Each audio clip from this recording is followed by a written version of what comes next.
আসসালামু আলাইকুম গাইস, কেমন আছেন? আশা করি ভালো আছেন।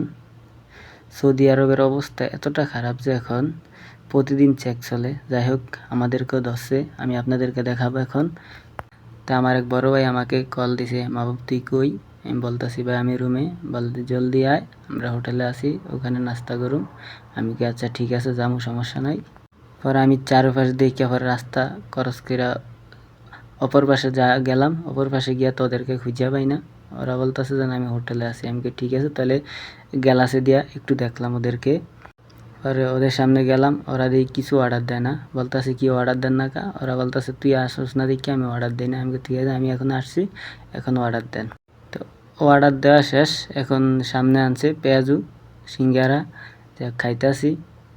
তারপরে গল্প করতেছি, কিরে মাহবুব ডিউটি যাস না গা? আমি কে ভাই যে গরম, আমার দিয়ে কাজ কাম হবে না। কয় ঠিক আছে গরম, সমস্যা নাই, আমরা করছি না। তারপর খানাটা শেষে আমরা বাইরে এলাম। আম করে পুলিশ বলল তাল এদিকে আসো। আমি বললাম ঠিক আছে যাবো, সমস্যা নাই। আকামা টাকামা চেক করলো।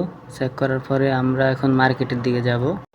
আমার কথা হয়েছে যতই আম করে অ্যাটাক দেয় পুলিশ, আমরা কিন্তু রাস্তা হাঁটা চলা বন্ধ করি না। যাই হোক, এই সপ্তাহে আমার 2বার ধরছে, ওইটাও সমস্যা নেই। আকামা চেক করার পর ওরা আমাদেরকে ছেড়ে দিছে।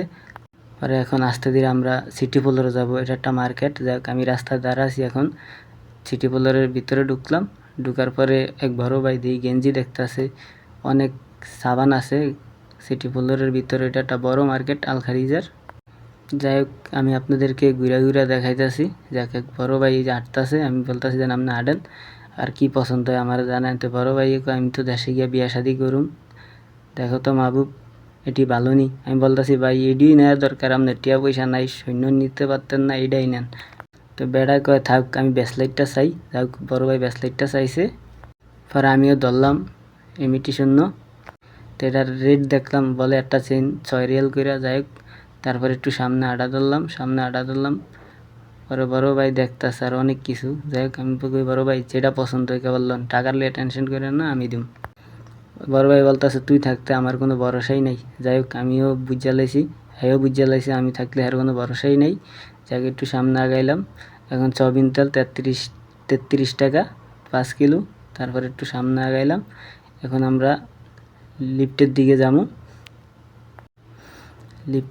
বড় ভাই কইতাছে দোতলায় যাবো। আমি কি দোতলায় কি? কয় আয় দোতলাটা দেখি আই। যাই হোক, কিছু কিনবো না তো ঘুরতে যায়। আমি কি ঠিক আছে, আপনি তো প্রতিদিনই ঘুরেন, কিছু কিনেন।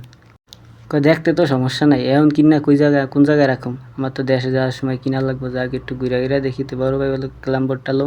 আমি ক্যালাম্বোর্ডটা এটা মাত্র 150 টিয়া। কয় বড়টা লো। আমি বড়টা দেখলাম 350 রিয়াল। আমি কি না ভাই এটা দিয়ে হইব না। তারপর একটু সামনে আগাইলাম, এই দেখেন এইসব কম্বল দেখতেছেন। তারপরে বড় ভাই বলতেছে কম্বল তো নেওয়া দরকার দেশে যাওয়ার সময়। পরে ভাই বলতেছে না থাক, আমরা একটু মার্কেটের ভিতরে যাই, কাপড় চোপড় কিনুম। আমি কি আচ্ছা ঠিক আছে যান। তো অনেকক্ষণ ঘোরাঘুরির পরে যাইছে জুতার দ্বারে। জুতা দেয় 69 রিয়াল। বলে এত দাম দিয়ে জুতা কিনে কি আরো? আমি কি আর একজন লইবেন দেশে যাওয়ার সময়, বিয়া শাদি করবেন, একজন জুতা লওয়া লাগবে। তো ভাইয়ে একটু দৌড়া মুড়া চাইলো, ভালো নি। আর আমিও দেখলাম, দিয়ে আমার পছন্দ হয় না। যাই হোক, বড় ভাই আর কি, বড় ভাই কালো জুতা ডালন। বড় ভাই না, এত টাকা দিয়ে আমি লইতে পারুম না। যাই হোক, একটু আগাইলাম। পরে বিটকিসের সামনে গেলাম। বাইরে করে বিয়া শাদি তো করবেন, বিটকিসও তো লাগবো। দেশে যাওয়ার সময় লিয়ে এলুম, টেনশন করে না। আমি কি আচ্ছা ঠিক আছে তাহলে আপনি যেটা মনে করেন। পরে এখানে আসলাম, জাইনামাজা দেখেন। জাইনামাজা দেখার পরে আমরা এখন একটু